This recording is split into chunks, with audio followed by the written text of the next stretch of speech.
Hi everyone, Aiden here at the etrailer.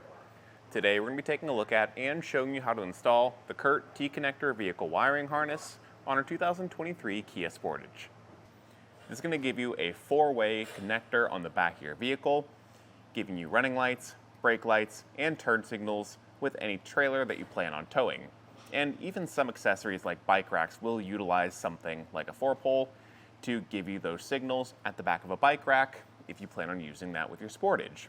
Our connector is located pretty far down underneath, but it's attached to a bracket on our hitch, not included, but it does utilize that really well in our kit today. And the kit does come with a dust cover to keep it protected whenever it's not in use.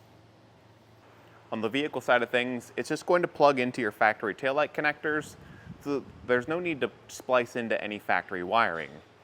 And that makes this kit pretty easy to install. We'll walk you through the process right now so you can see how to pull those taillights out, plug them in, and run the power wire up to the battery. Let's check it out. Now we're going to start our installation off opening the back hatch and coming to the taillight, where we're going to have a protective, sort of decorative cover, and we can remove that with a trim panel tool or a flathead screwdriver. Now this is a little tricky to remove, but if you look closely, there's 2 small tabs or indents at the top and bottom. And I'll do my best to keep my hands out of the way, but it's going to be easiest to get your trim panel tool inserted into that top opening. Try to wedge it in. And if you can get your tool in and kind of release it from the top and work your way to the bottom after that, that's going to be the easiest way to get this popped out and fully remove it to gain access to these 2 bolts underneath.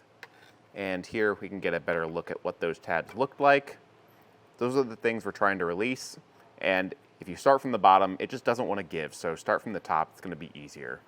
Now you can use a Phillips head screwdriver or a 10 mil and back those out on both the top and the bottom, making sure to set them safely to the side for reinstallation later. And with the fasteners undone, you can pull the taillight straight out. Now I'll be honest, it's going to be difficult, especially if this is your first time doing it. We did this off camera just because it felt like we were getting too much resistance, but it'll pop. So just get some hands in there and just pull straight out, and you'll have these 2 tabs on the back release.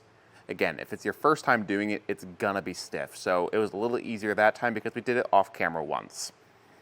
We can turn our attention now though to this connector at the back, press in this tab, and pull out, and set the taillight to the side safely for now. With the taillight out of the way, we can feed a fish wire down the cavity and out to the bottom, where we can attach our wiring.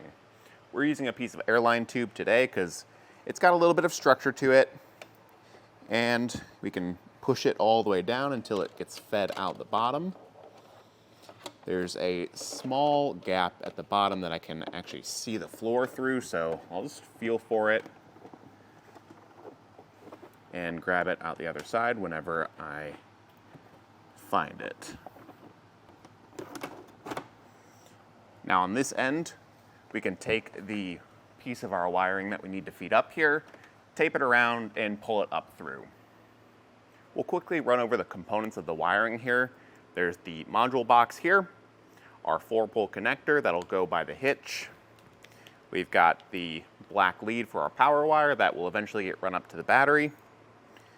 We've got our green lead that's going to go to the passenger side, and that leaves us with our yellow, brown, and red lead that's going to go for the driver's side. This is the part we'll tape and put up into that cavity. Plus, there's going to be a white ground wire with a ring terminal on the end that we'll eventually use to ground this.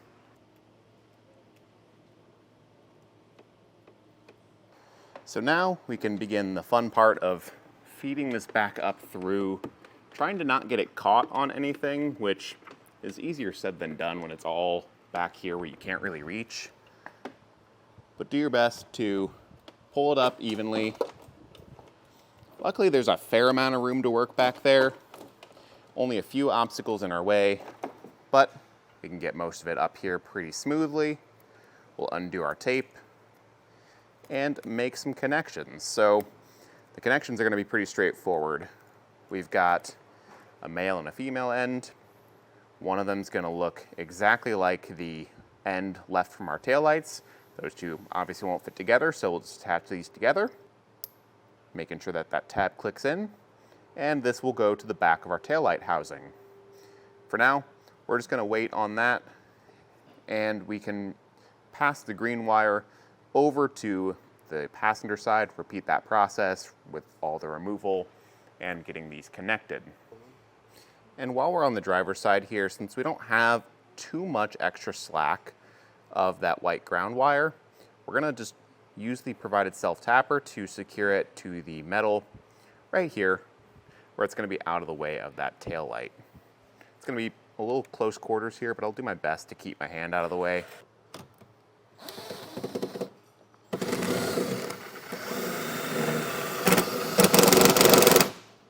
When everything's all connected, you can resecure the factory connection to the taillight and just pop this back in the same way we took it out. Making sure to secure the hardware once we've got it popped in. Now, while we were routing our green wire over to the passenger side, I did notice that it's going to be too short. They give you a fair amount of extra, but it's just not enough to reach all the way up to the taillight on that side. So eventually we're going to extend that wire. We'll show you how to do it. But first, I want to secure the module box just so it's in its final position. I'm going to use the provided double-sided adhesive on the back of that box, and where those wires are coming from the driver's side taillight, there's a really nice flat spot on the metal back here. Probably won't be able to get the camera all the way up in there, but I'm just going to get the other side of that adhesive backing peeled off, put this up, and probably rotate it down so all the wire leads are pointing down, where it's going to be a little easier for me to get to. And I'm just going to hold it in place to let that adhesive stick, and then we can route our wires. When you're routing that green wire to the passenger side, there's a factory wire harness that you can just follow pretty much the whole way there. So I'm just going to be periodically zip tying this to there and occasionally feeding it through some of these fasteners to naturally just hold it up into place when we don't want to use those provided zip ties. So something like that will help hold it up, and right there's a great place to zip tie.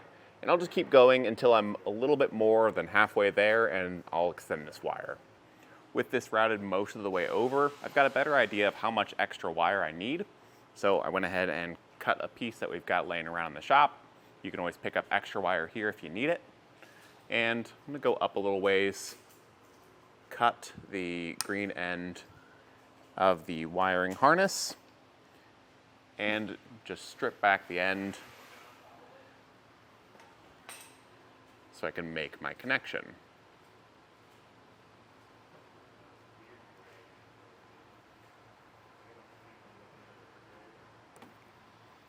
We'll twist the end of that together.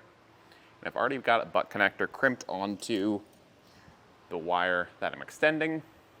We're using heat shrink for this, just so it's a little bit more weather resistant, but we'll feed the end of the wire into there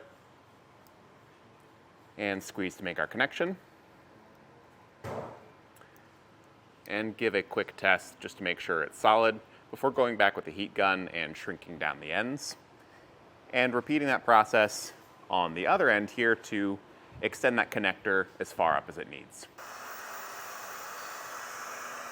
Now we routed our 4-pole wire from here, kind of following the similar path of this factory wiring until we got around here where we wrapped it in some wire loom and went around the back side of our hitch to a bracket that we're using to attach to our hitch. Now the bracket is something that this neighbor purchased separately because this hitch had a spot for it and it mounted up perfectly fine. And the wire loom around back isn't included in the kit, but I added it since we are close to a heat source here. It's just gonna be a little bit helpful. And I made sure to zip tie things as I went to keep it in place. And really all we have left is to run our black wire up to the battery. So you'll see I've got the lead coming from that module box and the wire that's included in our kit. I'm just going to use a butt connector to connect those two together. I'm again upgrading from the ones that are included in the kit for a heat shrink butt connector. And just making this connection the exact same way we did on our green wire that we extended. You can route this power wire however you want, but we'll show you the path we took, avoiding hot and moving parts. You can see that butt connector that we used to make our connection up here, and I zip tied it up in these two positions to keep it high up and away from all the suspension right here. Keeping things high, following over all of that to the other side.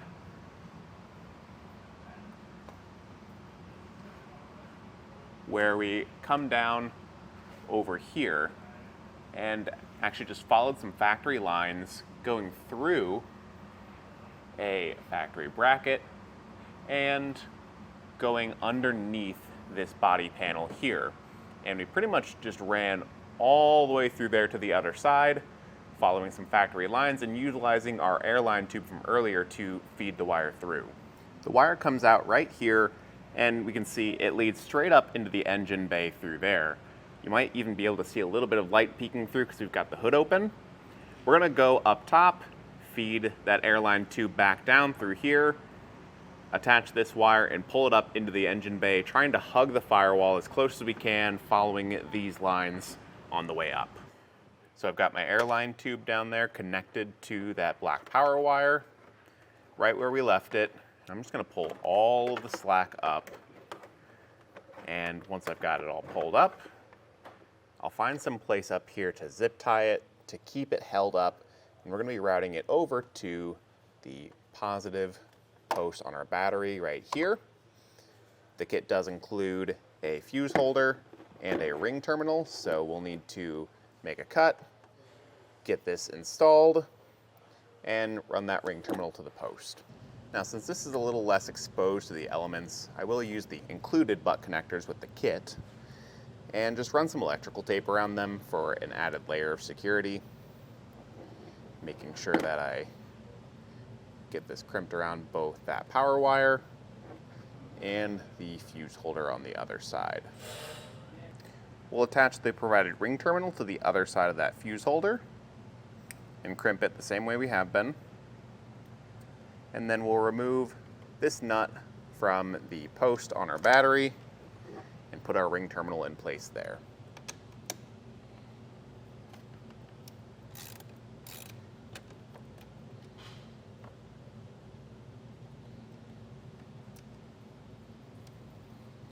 Now, one thing I did is I made two small slits in that plastic cover there so that this tab could bend out and bend around the wire for our fuse holder and not pinch it. The last thing we need to do is take the provided fuse and pop it in that fuse holder and close the cover.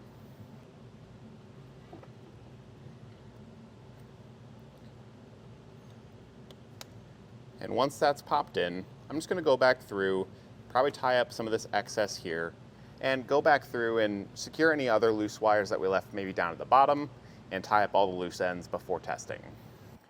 All right, so to test things out, we've got our running lights, we've got our brake lights, we can check our left turn, and our right turn. And once we've verified that everything's working, we're ready to hit the road. So overall, the install is pretty straightforward. Really, the hardest part is getting those taillights out, just because they will give you a little bit of trouble at first, but once you pop them out, everything's pretty straightforward, and I didn't really have anything fight me along the way, which is always a win. And that'll do it for our look at an installation of the Curt T-connector vehicle wiring harness on our 2023 Kia Sportage. Thanks for watching.